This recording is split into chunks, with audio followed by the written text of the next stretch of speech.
ಊರಿನ ರಸ್ತೆಯಲ್ಲಿ ಚರಂಡಿ ನೀರು, ಗ್ರಾಮದಲ್ಲಿ ಮೂಲಭೂತ ಸೌಕರ್ಯಗಳಿಂದ ವಂಚಿತರಾಗಿರೋ ಜನ, ಕಣ್ಣಿದ್ದು ಕುರುಡರಂತೆ ವರ್ತಿಸುತ್ತಿರೋ ಪಂಚಾಯಿತಿ ಅಧಿಕಾರಿಗಳು.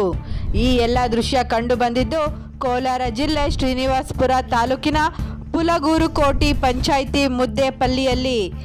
ಗ್ರಾಮದಲ್ಲಿ ಸಮರ್ಪಕ ಚರಂಡಿಗಳಿಲ್ಲದೆ ರಸ್ತೆ ಮೇಲೆ ಹರಿಯುತ್ತಿದೆ ಚರಂಡಿ ನೀರು.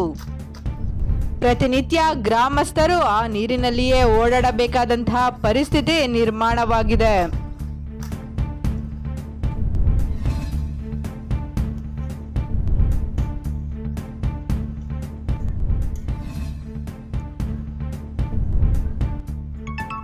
ಗ್ರಾಮ ನಮ್ಮದು ಶ್ರೀನಿವಾಸಪುರ ತಾಲೂಕು, ಕೋಲಾರ ಜಿಲ್ಲೆ ಸರ್. ಇಲ್ಲಿ ನಮ್ಮೂರಲ್ಲಿ ತುಂಬ ಅನಾನುಕೂಲ ಆಗ್ತಾ ಇದೆ. ಮೋರಿಗಳು ಸರಿಯಾಗಿ ಮಾಡ್ತಾ ಇಲ್ಲ. ನಮ್ಮೂರಲ್ಲಿ ಆಲ್ರೆಡಿ 2 ಸದಸ್ಯರಿದ್ದಾರೆ, ಪಂಚಾಯತ್ ಮೆಂಬರ್ಗಳಿದ್ದಾರೆ. ಯಾವುದೇ ಕೆಲಸ ಮಾಡಲ್ಲ. ಇದು ಕಾಲರ ರೋಗ ತುಂಬ ಜಾಸ್ತಿ ಹರಡ್ತಾ ಇದೆ. ಅದರಿಂದ ತುಂಬ ಸಮಸ್ಯೆಗಳಾಗಿದೆ ಸರ್ ಊರಲ್ಲಿ. ಇದ್ರ ಬಗ್ಗೆ ಏನು ಹೇಳಿದ್ರು ಯಾರು ತಲೆ ಕೆಡಿಸ್ಕೊಳ್ತಾ ಇಲ್ಲ. ನಾವು ಹೋಗಿ ಪಂಚಾಯತಲ್ಲಿ ಗಲಾಟೆ ಮಾಡಿದ್ದೀವಿ ಅಂತ ಎಲ್ಲ ಇದು ಮಾಡ್ತಾ ಇದ್ದಾರೆ.